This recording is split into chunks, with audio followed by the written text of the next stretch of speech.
If postmodernism has taught us anything, it has taught us the wisdom of the adage that both God and the devil reside in the details. We are today hypersensitive to the peril of offering generalizations that might compromise the ability to take full measure of the intricate minutiae that may be elicited by examining any particular phenomenon. As scholars, we must be mindful of the limits of our analytic categories, conceptual framings, and synthetic reconstructions. Indeed, not only is there a surplus of meaning in whatever we study, a superfluity for which we could never give an adequate reckoning, but the supplement may prove to be as essential as what we imagine to be essential, and thus the better part of valor should summon a sense of humility and uncertainty. Mysticism presents an additional challenge, insofar as the experience studied under this rubric are typically thought to be ineffable, impenetrable, and consequently difficult to classify and to analyze. Like many other scholars of my generation, I am inclined to shun positing a rigid and categorical definition of mysticism that would be applied unconditionally, insisting instead that this phenomenon, or perhaps more accurately this complex of phenomena, should be treated as an encompassing worldview that always must be set within a given religious context. As Gershom Scholem famously argued in the opening lecture of his major Trends in Jewish Mysticism, quote, "There is no such thing as mysticism in the abstract. That is to say, a phenomenon or experience which has no particular relation to other religious phenomena. There is no mysticism as such. There is only the mysticism of a particular religious system, Christian, Islamic, Jewish, and so on." Scholem does not deny that there are common characteristics that are brought out through comparative analysis. His point, rather, is that there is no abstract mystical religion, and thus one must start from the recognition of plurality, that is, the mystical aspects as they take shape in different contexts. I would formulate the matter by appealing to the philosophical truism that plurality is discernible to the human brain only against the backdrop of uniformity, just as uniformity is discernible against the backdrop of plurality. The dialectical relation of difference and sameness precludes setting them in antithetical conflict. In my judgment, therefore, it is still theoretically warranted and heuristically viable to ponder the variant expressions of the mystical in different cultural settings by identifying patterns of thought and unified systems. I hasten to add that in my thinking, these patterns can be compared to DNA, which generates new molecular constellations in an apparently endless cycle of succession, what might be called an infinite genetic multiple, while the systems provide the relatively stable frameworks through and in which those changing patterns evolve, dissolve, and revolve. We are justified then in presuming that sameness is precisely what engenders difference. This factor validates the study of mysticism in a cross-cultural perspective. So what then does mysticism evoke? To borrow the locution of Maurice Blanchot, we can describe the mystical as the limit experience. That is, the experience of what is outside the whole when the whole excludes every outside. The experience of what is still to be attained when all is attained, and what is still to be known when all is known. The inaccessible, the unknown itself. The first thing to ask is, what does Blanchot mean when he speaks of that which is outside the whole when the whole excludes every outside? Would this not perforce be an outside that is outside the outside, the unknown and inaccessible, the increment that is more and therefore less than the totality? It should come as no surprise that Blanchot refers to this limit experience paradoxically as the experience of non-experience. The experience, quote, of thought thinking that which will not let itself be thought. Thought thinking more than it is able by an affirmation that affirms more than can be affirmed. The more itself is the experience affirming only by an excess of affirmation, and in this surplus affirming without anything being affirmed, finally affirming nothing. Along these lines, a number of scholars have proffered a taxonomy of mysticism as the yearning of consciousness to extend beyond the periphery of consciousness. Needless to say, the language appropriate to comprehending the incomprehensible is of a special sort. What may be called a verbal gesture of unsaying, or as academics like to refer to it, an apophatic utterance, an act of speaking that affirms more than it can affirm, affirming without having anything to affirm, and thus in the end, affirming nothing, which is not to say no thing, that is the absence of presence, but the limit that is the excess, the excessive limit, by which the excess is limited and the limit exceeded. Understanding mysticism as the expression of the inexpressible is flexible enough to satisfy both the essentialist contention that there is something we can identify as the unchanging essence of mysticism, and the constructivist opinion that the phenomenon always needs to be studied and evaluated within specific cultural contexts. The unthinkable will be unthought differently in each setting, and hence to construe matters in this light provides a hermeneutical model to account for both the commonality and distinctiveness of mystical experiences as they arise in multiple traditions. Cast in another terminological register, the amorphous or shapeless quality of the experience is precisely what justifies positing a universal dimension, even as I readily acknowledge that the latter must be determined continually by the constraints and possibilities imposed by the particular. In communicating to students the value of a comparative approach that is nonetheless respectful of the constructivist argument, I routinely emphasize that by digging into the soil of one tradition, we invariably find the pathways that lead to other traditions. It is in this sense that mysticism can be designated a radical thinking, an eradication, an uprooting that is at the same time taking hold of the root. We ask again, what can we say about the nature of the mystical? A common element that recurs in scholarly attempts to delineate mysticism is the emphasis placed on the immediate consciousness of what is assumed to be the absolute ground of all being.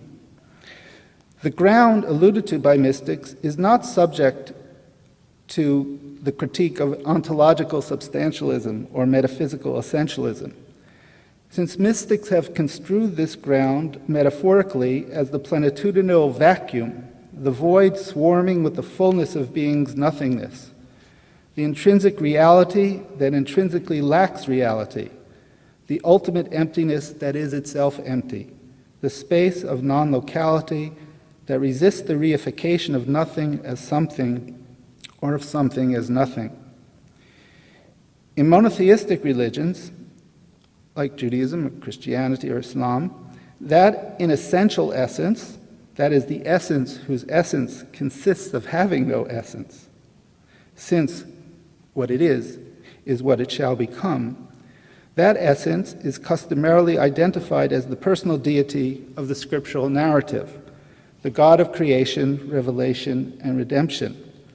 And thus mysticism is demarcated as the intense and direct encounter with the divine presence. St. Thomas Aquinas famously spoke of the cognitio Dei experimentalis, that is the knowledge of God through experience, an idea inspired exegetically by the verse in Psalms, "Taste and see that the Lord is good." Sufi masters in the Islamic tradition have similarly characterized the immediacy of mystical experience as a form of tasting, thaq in Arabic. And Kabbalists were wont to speak of it as an enlightenment that comes by way of sucking, derech yinika. These formulations, and others that could have been mentioned, are meant to impart that one who is mystically enlightened apprehends an esoteric sagacity unavailable by ordinary means of perception and intellection, a gnosis that is not cognitive but intuitive, a flash of insight that spontaneously illumines the dark night of the soul. And yet, even for the wise of heart, as mystics are often called, The mysteries are not elucidated transparently by the illumination, but rather they are rendered even more mysterious. Something of the secret lingers in the very diffusion of the secret. The Christian dogma of the Incarnation and Trinity demonstrate the point. To grasp these principles of faith is not to resolve the paradox of the divine being born immaculately in a human body, or the paradox of the triune God, the one that is three. On the contrary, the incarnational and Trinitarian beliefs are predicated on holding the paradox in place.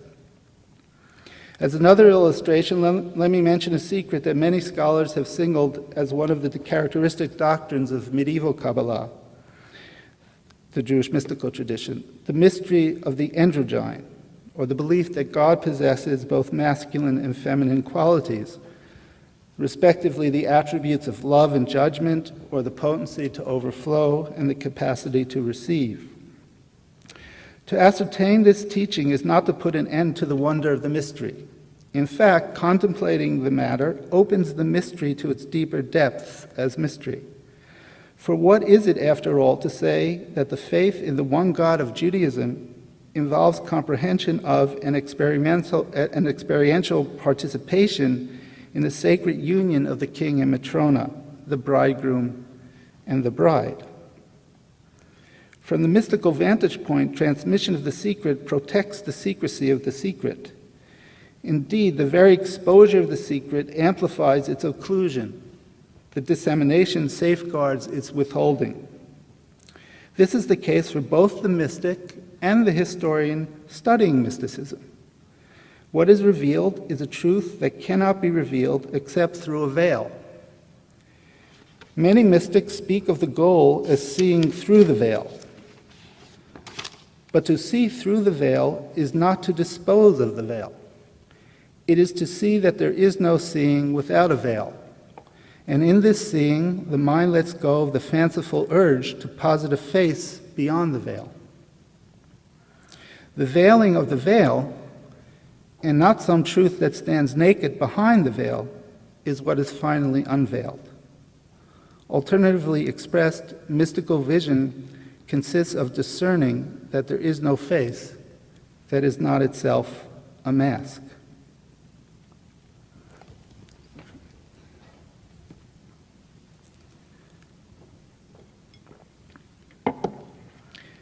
Many scholars have identified the definitive unmasking, the quintessential secret of mysticism, as the merging of the finite with the infinite, the dissolution of the individuated self and its assimilation into the one whence all beings emerge and whither they shall return. The experience of unio mystica has far-reaching implications for gauging the potential of the human predicament.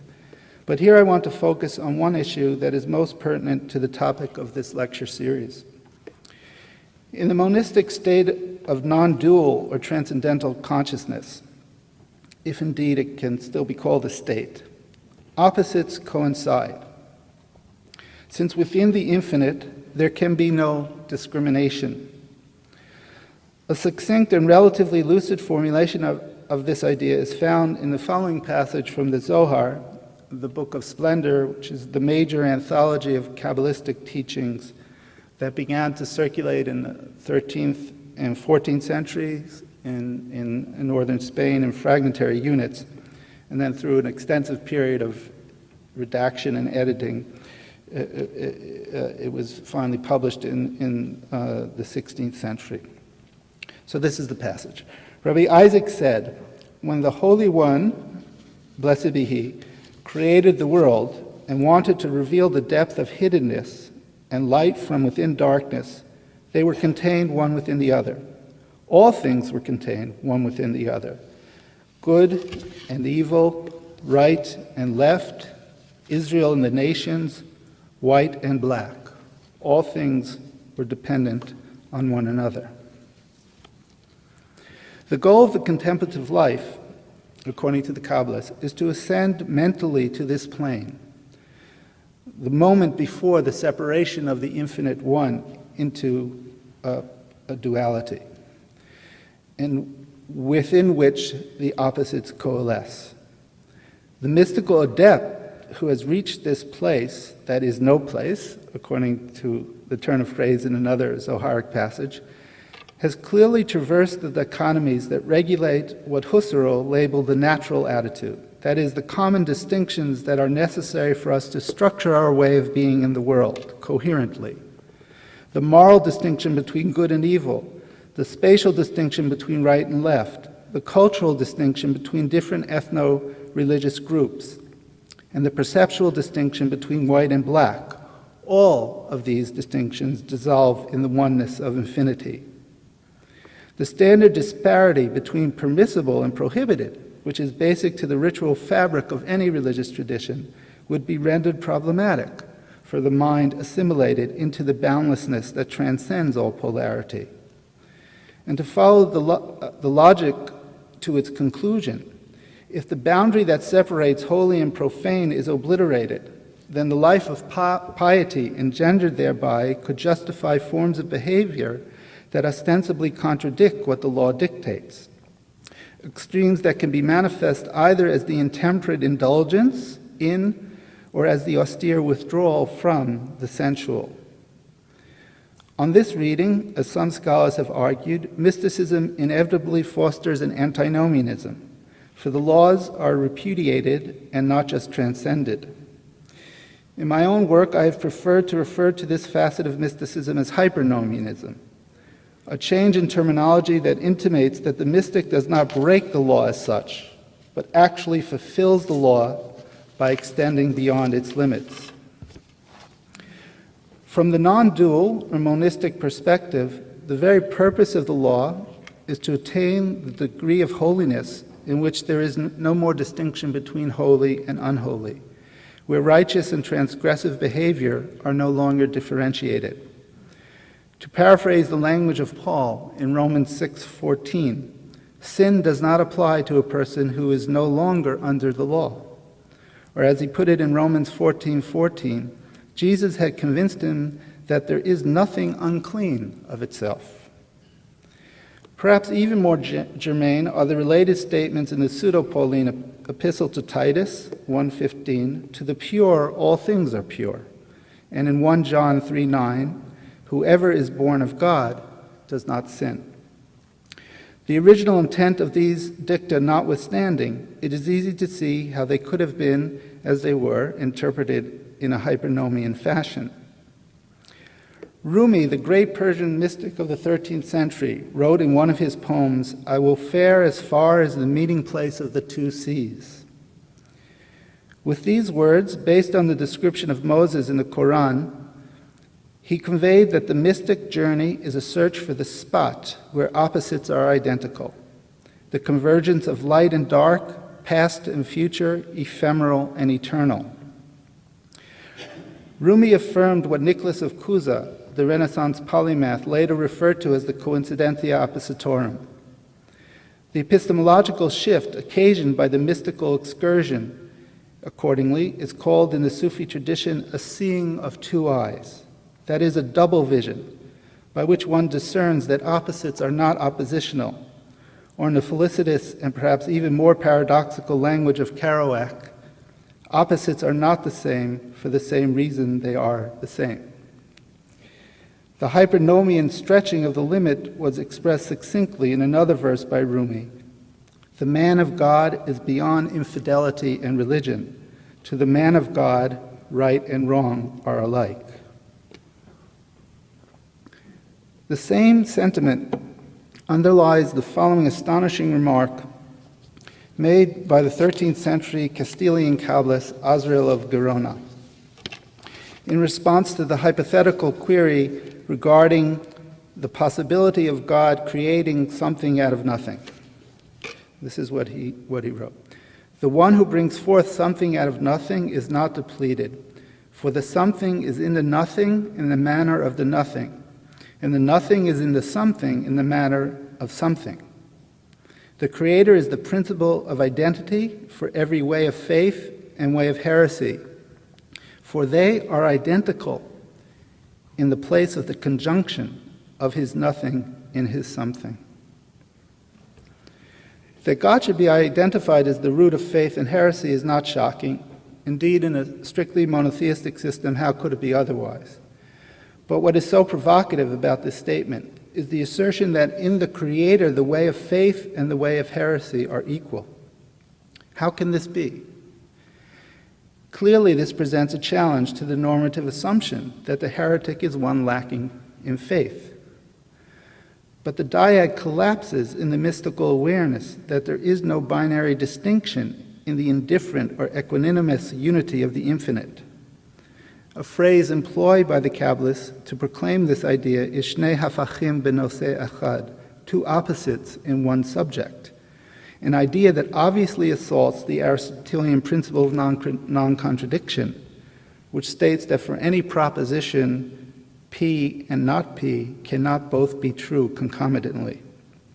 But this is precisely the truth advanced by the Kabbalists. From the standpoint of infinity, a thing is both good and evil, holy and unholy, because it is neither good nor evil, neither holy nor unholy. On what basis can a particular belief or action be condemned or condoned? The nomian and moral strictures would dissipate for the individual who experiences the concatenation of being through the filter of this radical monism.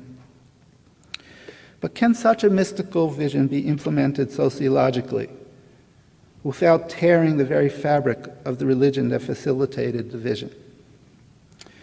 I will share with you one forceful expression of this concern offered by Chaim of Volozhin, a leading figure of the Lithuanian rabbinic society in the second half of the 18th century, and a dogged opponent of Hasidism, the ecstatic pietistic movement that flourished at the same time in Eastern Europe.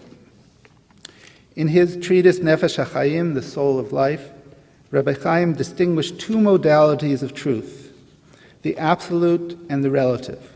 According to the former, which can be apprehended only from the perspective of the essence of God, there is nothing but simple unity or complete indifference in which there are no temporal or spatial divisions. From the human perspective, this truth must be concealed, for if it were fully revealed, it would destroy the axiological foundation upon which society is built. Significantly, Rabbi Chaim does not deny the veracity of the monistic perspective. He merely says that it cannot be materialized in this world, and thus the relativity of truth prevails. Despite Rabbi Chaim's reservations and the epistemological strategy he puts forward to avoid the obliteration of the ontological boundaries critical to shielding the distinctiveness of Judaism, a plethora of sources that span many centuries attest to the centrality of the hypernomian in the Jewish mystical tradition, although by linking its full realization to the Messianic era, the goal is perpetually deferred. For our purposes, I will mention one example from Abraham Isaac Kook, the first Ashkenazi chief rabbi of Palestine from 1921 until his death in 1935. In a passage from his voluminous corpus, he describes mystics as the great men whose spirit is so sublime to the point that from their perspective, if the entire world were in their situation, the commandments would be nullified, as it will be in the future to come, in the days of Messiah. Drawing on an earlier Talmudic statement attributed to Rabbi Joseph that the commandments would be nullified in the future, Kook avows that the elevated soul proleptically realizes the perfection to be fully displayed in the end, and thus for such a person, the ritual laws are already ineffectual, if not in practice, at least in theory.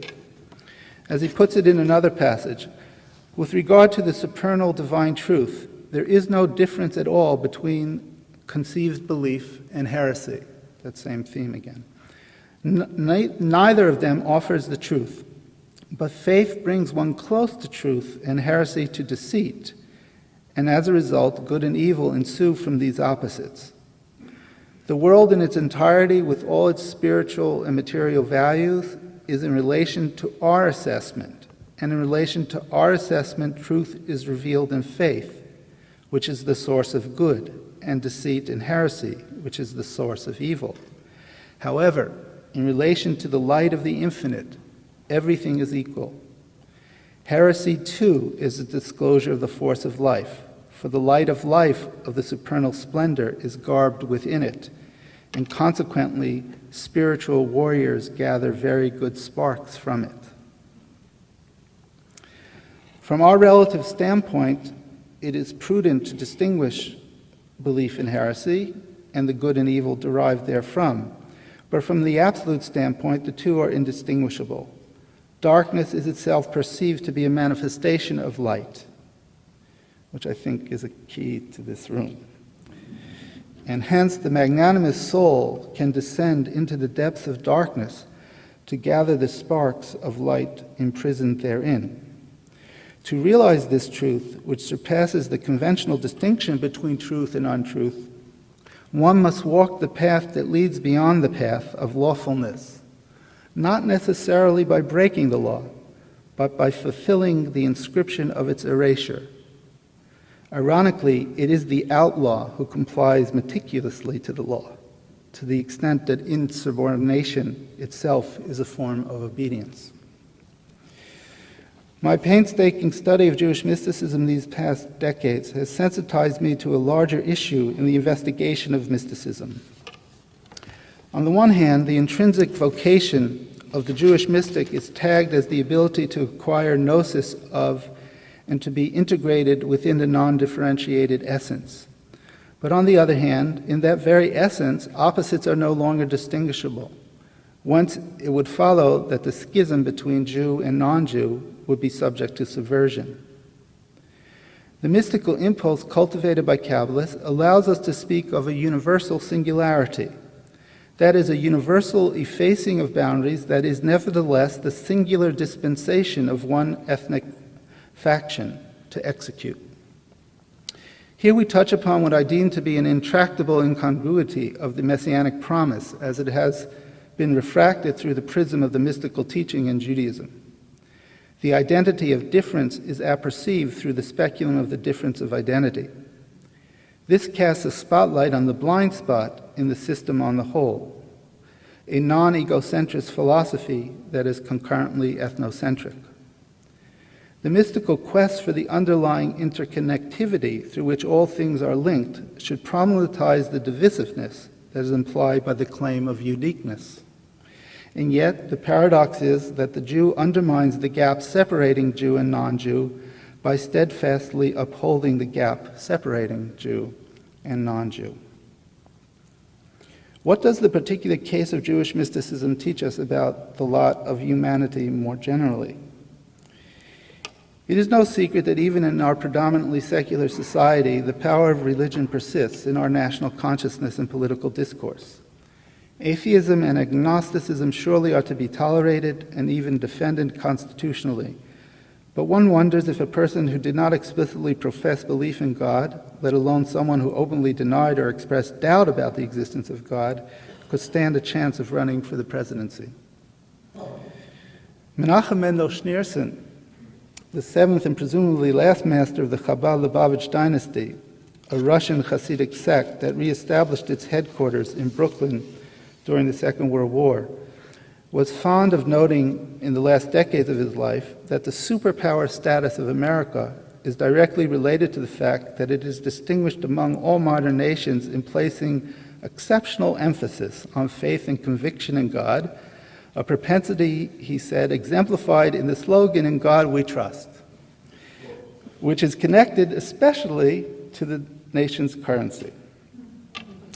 In sync with the reversal of logic typical for Chabad, the location of this expression of trust in God on something as materialistic as money signifies the need to transpose the material into its higher spiritual destiny, to rectify the material through the material. Be that as it may, the crucial point is that Schneerson astutely perceived that the American psyche is still very much beholden to the legacy of its spiritual past. The cardinal principle of separation of church from state is itself an expression of a deep-seated religious, we might even say mystical fervor, fueled by the utopian vision e pluribus unum, from many one. But what does this mean? Does this denote an effacement of difference such that all people eventually will worship in the same way, akin to the prophetic pronouncement, "For then I will make the nations pure of speech so that they will invoke the Lord by name and serve him with one accord"? Do we desire a homogeneous society in which we are all clones of an allegedly perfect paradigm? Is the possibility of a unified humanity dependent on the various religions superseding the way they are practiced today and adopting something akin to an interconfessionalism? Does the ideal of universal redemption necessitate doing away with disparate modes of faith and their respective liturgical and ceremonial rites? Or does the ideal of from many one signify a heterogeneity that stimulates difference, a unity in difference, such that the distinct forms of observance will be secured? Mystical acuity advocates a state of enhanced spiritual consciousness characterized as the discernment of the underlying unity of all things. But the postmodern appreciation of the interrelatedness of all things, or what Einstein called the unified field theory, does not imply the absorption of all difference in an all-encompassing identity, the undifferentiated and disembodied one. What is at stake, rather, is the perception of the oneness embodied in the multiplicity of existence at large, a one that is constantly being configured by the manifold. In this sense, we can surely endorse the idiom "spirit matters." Physiologically speaking, what is most impressive is the singularity and unpredictability of individual cells. Every cell in a body may have the same DNA, which carries the information needed to make protein molecules, but the genetic variation consists in which proteins are made. From this rudimentary example, we can conclude that already encoded at the cellular level is differentiation. The same characteristic is observable at a more advanced level in the evolutionary chain. Thus, for instance, scans of the brain indicate convincingly that no two people react in an exactly identical manner when viewing or imagining a duplicate image. There's always variation. It goes without saying that we must ascribe this characteristic to the highest of human endeavors in the domain of the spiritual as well. I propose that the scientific data coincides with what mystics have been articulating for centuries, specifically with the penchant to trespass the very limits that delimit its nature.